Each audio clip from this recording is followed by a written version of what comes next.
काही पेशंटमध्ये इमोशन हे एक मोठं कारण आहे. अरे वा, इमोशनमुळे पण दुखू शकते. येस, बऱ्याच लोकांमध्ये एक लक्षात घ्या, खूप टार्गेट दिले असतात, कुठेतरी ताणतणाव असतो, खूप विचार असतात, जे पाहिजे आयुष्यात ते करता येत नाही. बऱ्याच वेळा जे नाही पाहिजे त्या गोष्टी मागे लागतात, मग इमोशन ट्रॅप होतात.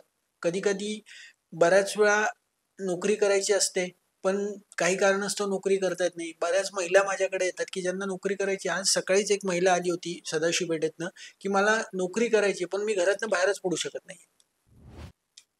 मग तिला आतमध्ये ते खात आहे की मी नवऱ्याच्या जीवावरती जगते का. मग त्यातनं त्यांना रडायला आलं की माझ्या आयुष्यात मी काय केलं, काहीच करू शकत नाहीये. मग एक लक्षात घ्या, तिची इच्छाशक्ती खूप आहे. मग मी तिला एक धीर दिला की तुम्ही हे करू शकताय, तुम्ही उद्यापासून बाहेर पडा. ठीक आहे, तुम्हाला दुसरीकडे नाही जायचं, तुमचा नवरा वकील आहे ना, त्या वकिलाच्या ऑफिसमध्ये जाऊन टायपिंग चालू करा.